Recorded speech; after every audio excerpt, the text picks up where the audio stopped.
네, 비트코인이 다시 8만 달러 돌파 시도를 해주고 있는 화요일 오후 5시입니다. 24시간 365일 동안 코인 시장은 쉬지 않기 때문에 그 변동성에 대응하는 것이 굉장히 중요한데요. 이제 1시간 동안 저희와 함께 하시면서 현재 시장 안에서의 주요 지표들과 이슈들 그리고 종목들까지 모두 챙겨보시면 될 것 같습니다. 자, 일단 현재 시각 기준으로 진행되고 있는 코인 시장의 분위기부터 체크를 해봐야겠죠. 간밤 뉴욕 증시의 나름의 반등에 힘입어서 비트코인도 가격 상승을 보여주고 있습니다. 다시 7만 8천 달러 선 이상으로 올라간 상황이고요. 전체 시가총액은 전일 대비해서 6% 증가한 2조 5천억 달러, 그리고 거래량 또한 전일 대비 13% 증가하면서 160억 달러 선을 지나가고 있습니다. 다만 투신 같은 경우는 여전히 공포 구간에 머물러 있는 상황이고요. 19점을 가리키고 있고 알트코인 시즌 인덱스는 어제보다 소폭 상승했습니다. 17점을 가리키고 있습니다. 자, 그렇다면 간밤 기관들의 매수 흐름도 체크를 해봐야겠죠. 기관들 간밤에 비트코인을 사들였을까요? 최종적으로는 유출이 나온 것으로 보여지고 있습니다. 3거래일 연속으로 기관들은 비트코인의 현물 ETF를 유출시켰고요. 현재 비트코인의 도미넌스는 그럼에도 62.7%를 기록하면서 시장 안에서는 여전히 비트코인의 선호 현상이 더욱더 강해지고 있는 상황입니다. 자, 그렇다면 시가총액 상위 종목들의 흐름들도 체크를 해봐야겠죠. 비트코인이 지금 79,400달러 선을 지나가고 있습니다. 전일 대비해서는 6% 가까운 강한 반등을 보여주고 있고요. 이더리움도 7% 오름폭을 키우면서 다시 1,500달러 선 회복을 해냈습니다. 1,567달러 선 지나가고 있고 어제 두 자릿수 이상의 하락을 보였었던 XRP 그리고 솔라나 오늘 동일하게 다시 그대로 반등세를 보여주고 있습니다. 전일 대비 10% 오른 가격들을 보여주고 있고요. 도지코인 또한 12%, 카르다노 에이다도 11%대 가격 반등을 보여주네요. 네, 그럼에도 여전히 고점 대비해서는 비트코인이 30% 가까운 하락을 보여주고 있기 때문에 전반적인 알트코인들의 상황도 그닥 고점 대비는 긍정적인 상황은 아닌데요. 그렇다면 간밤 뉴욕 증시의 분위기는 어떠했는지도 점검을 해보도록 하겠습니다. 간밤 뉴욕 증시는 말 그대로 롤러코스터 장세였습니다. 장 초반에 트럼프 대통령이 90일 동안 상호 관세를 유예할 수 있다라는 보도가 CNBC를 통해서 전해졌고요. 해당 소식에 투심이 크게 반응을 하면서 급격한 지수급 반등을 만들어냈습니다. 다만 백악관에서 바로 잘못된 뉴스다, 가짜 뉴스다라고 정정을 했고 그대로 올랐었던 상승폭을 반납하는 모습이 오전장에서 출현이 됐었고요. 그래도 그 뒤로는 차츰차츰 분위기가 나아지는 듯 하면서 나스닥 홀로 강보합권에 마무리를 지었습니다. 다만 비트코인도 이때 함께 동반 상승을 보이면서 8만 달러 위까지 재돌파가 나왔다가 다시 8만 달러 아래까지 내려간 모습을 보여줬고요. 그런 가운데 미국의 태도 같은 경우는 여전히 강경한 모습을 보입니다. 트럼프 대통령이 간밤 다시 한번 상호 관세와 관련된 발언을 내놨는데요. 인터뷰를 통해서도 전해왔고 본인의 SNS 글을 통해서도 글을 적었습니다. 지금이야말로 미국이 다시 한번 상호 관세를 바로 잡을 때다라고 이야기하면서 사실은 수십 년 전에 이미 했었어야 됐는데 안 했기 때문에 지금 내가 하는 거다라고 이야기를 합니다.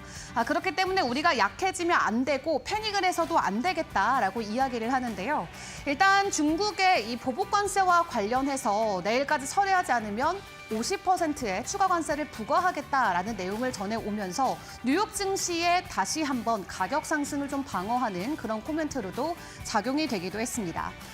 상황이 이렇다 보니까 지금 시장에서는 이러다가 연준이 5월 전에 기준금리 인하하는 거 아니야 하는 좀 시각들도 있습니다.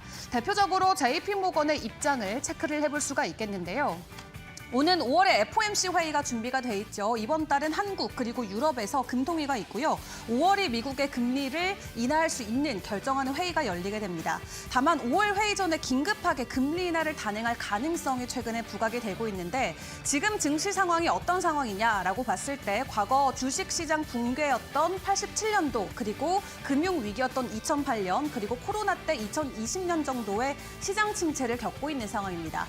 지수만 놓고 보더라도 과거 그런 버블 사태와 동일한 모습을 보여주고 있는데 그때마다 연준은 금리 인하를 하든 인상을 하든 늘 시장에 개입해 왔었다라는 것을 생각을 해보면 이번에도 동일한 조치가 나와주지 않을까 하는 기대감이 있는 거고요. 시장에서는 만약 나오게 된다면 하루라도 빨리 하는 게 시장에는 좋을 것이다라고 이야기를 합니다.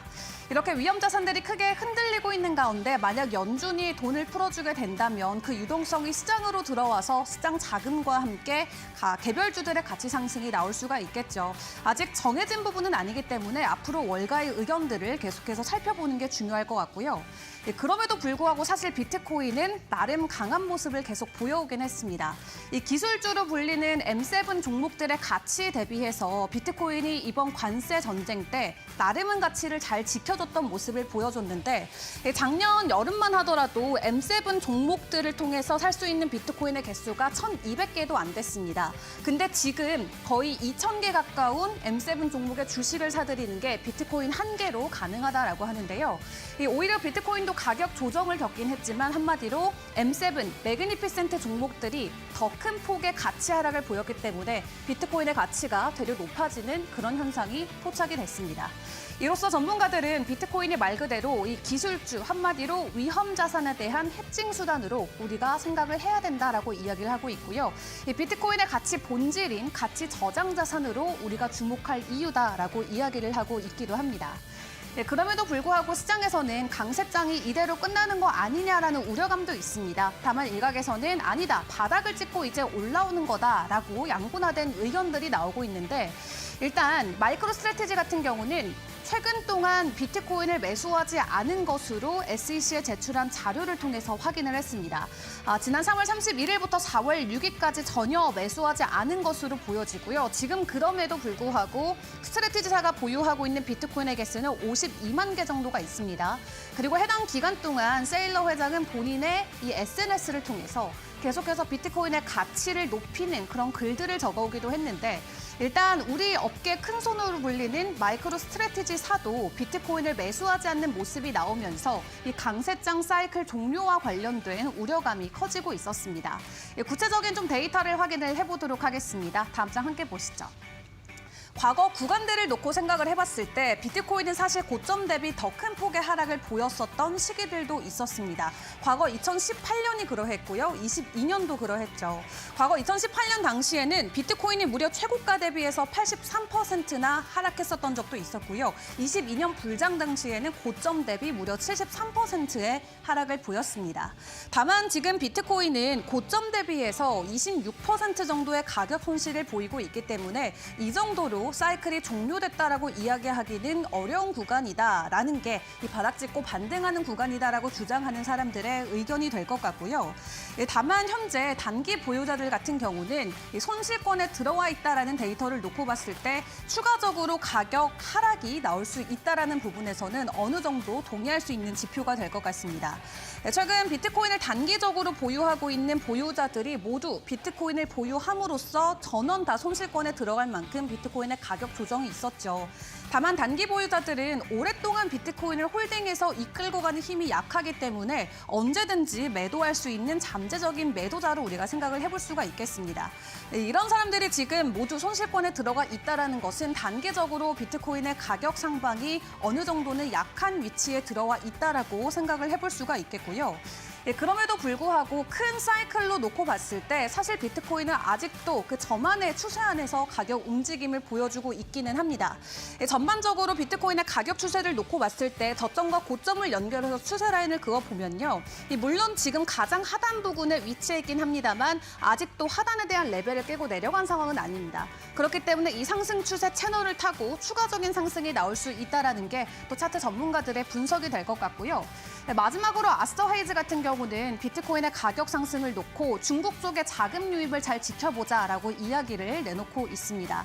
중국의 통화 정책으로 인해서 시장 안에서 다시 한번 강한 유동성이 들어올 수 있다는 게 현재 아스터 헤이즈의 입장이고요. 일단 트럼프 관세로 인해서 미국 쪽의 자금은 다른 나라들로 다 빠져나가고 있기 때문에 새로운 시장의 문이 열려서 그 시장의 유동성이 우리 시장에 들어오는 게 지금은 단기적으로 굉장히 중요한 변수가 될 수 있을 것 같습니다.